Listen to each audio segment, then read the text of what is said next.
چلوں آپ سے.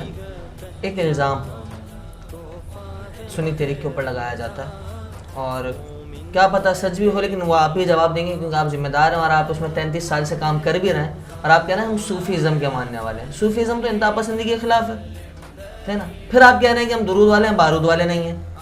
یہ بات بھی، دو باتیں آپ نے فرمائی. لیکن کہیں یہ بھی دیکھا جاتا ہے کہ سنی تحریک کو اسلحے سے جماعت کو، سنی تحریک کو اسلحے کی جماعت بھی کہا جاتا ہے نا. سنی تحریک کو اسلحے سے منسوب بھی کر دیا جاتا ہے. تو اب درود والے بھی نہیں ہیں، بارود والے بھی نہیں ہیں، درود والے بھی ہیں اور ساتھ میں اسلحہ بھی چلا رہے ہیں. یہ دو باتوں میں تضاد نہیں ہو رہا؟ بھائی آپ کا سوال بڑا دلچسپ ہے اور علامہ صاحب کو بہتر پتہ ہے اس بارے میں. پاکستان کے اندر آپ نے دیکھا کہ 90 کی دہائی کے بعد جہادی تنظیموں کا عروج ہوا. کس بنیاد پر بنی، کیوں بنی، اس کے اوپر بحث نہیں کی جائے گی کیونکہ کئی سوالات اٹھ جائیں گے اس کے اوپر. تو بس میں اس کے اوپر ایک بات یہ کہوں گا کہ اپنا دفاع کرنا دہشت گردی نہیں ہے. اپنا دفاع کرنا، اگر کوئی آپ کے اوپر، آپ کی جگہ کے اوپر، آپ کے گھر کے اوپر قبضہ کرنے کے لیے آئے تو اس کے دفاع کے اندر اگر آپ لڑتے ہیں، اس کے دفاع کے اندر اگر آپ قانونی اسلحہ اٹھاتے ہیں تو اس کے اندر میں ہی نہیں سمجھتا کہ آپ دہشت گرد ہیں، ہے نا. جب آقا کی عزت اور ناموس کی بات آتی ہے تو نہ ماں، نہ باپ، نہ بہن، نہ بچے، فرسٹ سب سے ہوتی ہے سرکار کی عزت اور ناموس کی بات. اچھا آپ نے دیکھا کہ مساجدوں کے اوپر قبضے تھے، بے تحاشا قبضے تھے. ایک تنظیم جہاد کے نام کے اوپر جہاد کا نعرہ لگا کے ہمارے ان شہروں کے اندر دہشت گردی کر رہی تھی، مساجدوں پر حملے کر رہی تھی، خودکش حملے کر رہی تھی. تو اب ان چیزوں کو ختم کرنے کے لیے، ان چیزوں کو کرنے کے لیے مجبوراً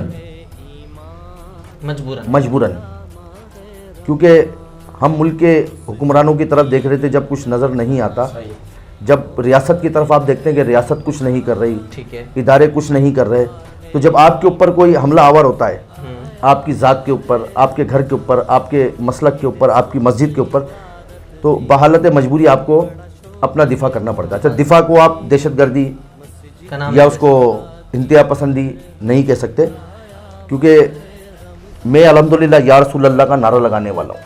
میں جو اس کا منکر ہوگا، کیونکہ ہمارا ایک عقیدہ ہے جو ہم نے اپنے علماؤں سے سیکھا ہے کہ اپنا مسلک چھوڑو نہیں، کسی کے مسلک کو چھیڑو نہیں، اور جو تمہیں چھوڑے، جو تمہیں چھیڑے اس کو چھوڑو نہیں.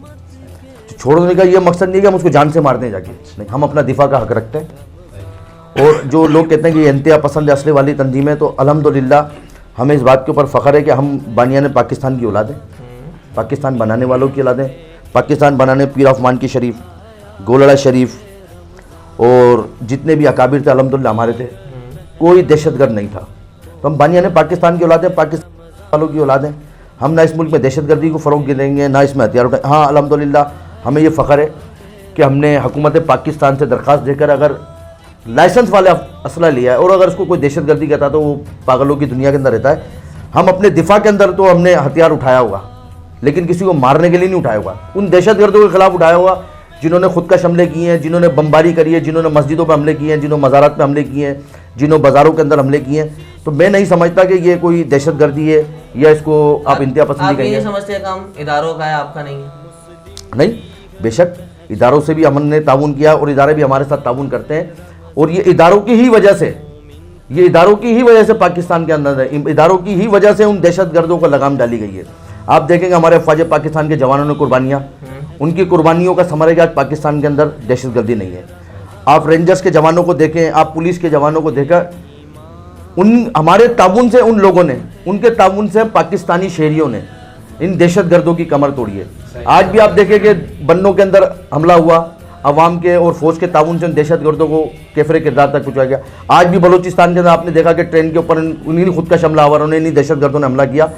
تو ہم بانیان پاکستان کی اولاد ہیں. الحمدللہ پاکستان بنانے والوں کے پہلے ہمارے لیے قانون ہے، بعد میں کوئی دوسری چیز.